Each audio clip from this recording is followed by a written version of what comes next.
Masih bersama kami di Presisi Utama pemirsa, laju inflasi di Amerika Serikat semakin mendekati target Bank Sentral atau Federal Reserve, tapi belum juga sampai ke target tersebut.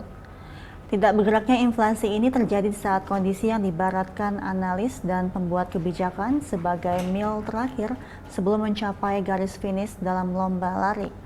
Berikut kita simak laporan Nova Purwadi dari VOA. Indikator laju inflasi yang paling dirujuk Bank Sentral Amerika Serikat atau Federal Reserve akhirnya sesuai ekspektasi analis dan pelaku pasar. Indeks harga pengeluaran konsumsi pribadi atau PCE meningkat 2,7% dibandingkan tahun sebelumnya. Tapi tanpa menyertakan harga pangan dan energi yang memiliki volatilitas tinggi. Apa yang disebut sebagai PCE inti atau core PCE masih sedikit lebih tinggi. It was 2.8% year-over-year growth. It's been stuck there for a while, like I said. There was one small note of improvement, which was the month-over-month increase was about 0.2%, which was a slight decrease from 0.3 the prior month. So it's ever so slightly trending the right direction, but not enough for the Fed to really change its tack. Meski inflasi telah turun dibandingkan puncaknya pada pertengahan 2022, angkanya saat ini masih jauh dari target the Fed. Last year we got a lot of disinflation. That's a lower level of inflation. But this year we've kind of stagnated at around 3%, and that's still too high for the Federal Reserve. The Federal Reserve has a 2% inflation target. There are multiple ways to measure inflation, but they've all come down, and so there's good news, but it has been sticky.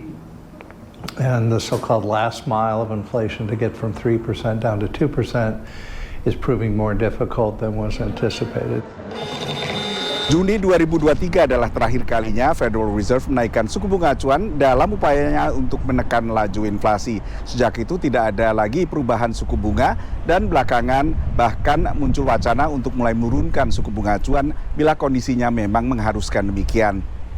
Kebanyakan analis memperkirakan dalam pertemuan selanjutnya pertengahan Juni tahun ini, The Fed belum akan menurunkan suku bunga acuan. I think if they get confirmation that the disinflationary trend has reasserted itself from last year, then they'd be willing to move the policy rate somewhat lower. But so far this year, they haven't gotten that confirmation, and there's a little bit of a threat that inflation would go higher. So for now, they're just staying where they are. There's really no urgency for the Federal Reserve to act. The news on the economy, at least in broad terms, has been very good, and inflation has been coming down, but hasn't come all the way down to where they need it to be. Sebelum terbitnya data terakhir, data inflasi kuartal pertama 2024 cenderung melebihi ekspektasi. Meski untuk data saat itu, analis juga mencatat ada sejumlah faktor musiman. Dari Washington DC, Nova Purwadi dan tim VOA. Beralih ke informasi lainnya, tim gabungan Reskrimum Polda Daerah Istimewa Yogyakarta, Polres Bantul, dan Polsek Kretek berhasil menangkap tersangka kasus pembunuhan.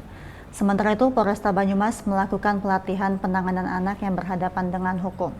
Informasi lengkapnya kami rangkum dalam Kilas Presisi.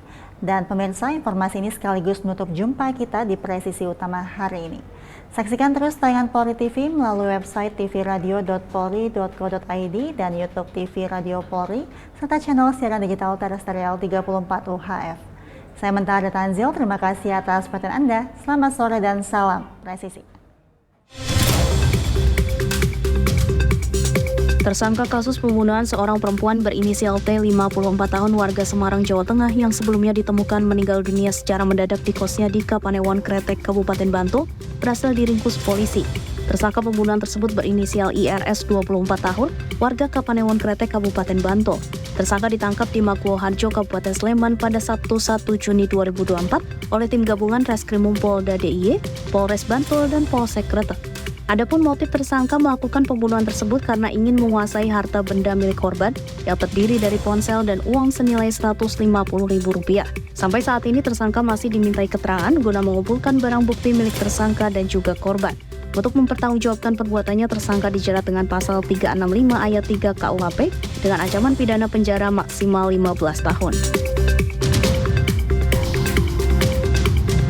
Polresta Banyumas, Polda Jawa Tengah melaksanakan kegiatan peningkatan kompetensi anggota Polresta Banyumas dalam menangani anak yang berhadapan dengan hukum di Aula Rekonvo Polresta Banyumas. Turut hadir dalam acara tersebut diantaranya Legal Drafter Utama Divkum Polri Kombes Pol Wiono Eko Prasetyo selaku narasumber, Wakapolresta Banyumas AKBP Henry Yulianto, PJU Polresta Banyumas, personil Polresta Banyumas, dan Kanit Reskrim Polsek jajaran Polresta Banyumas. Materi yang disampaikan terkait penanganan anak yang berhadapan dengan hukum baik sebagai saksi, korban maupun pelaku. Diharapkan melalui pelatihan ini, para personel Polresta Banyumas dapat meningkatkan kemampuan khususnya dalam menangani anak yang berhadapan dengan hukum.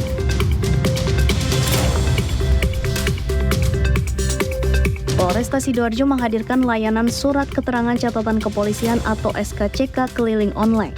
Kapolresta Sidoarjo Kombes Pol Christian Tobing saat meninjau layanan SKCK keliling online di salah satu pusat perbelanjaan di Sidoarjo merespon pemohon SKCK yang begitu besar di Mako Polresta Sidoarjo. Pihaknya memasifkan layanan SKCK keliling online. Ada 3 mobil layanan SKCK keliling online yang akan melayani pemohon SKCK terlebih saat akhir pekan.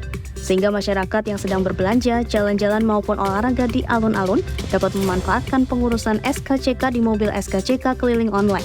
Nantinya layanan SKCK keliling online juga menyasar daerah yang jauh dari kota, seperti di Porong, Krian, bahkan sampai tingkat pedesaan.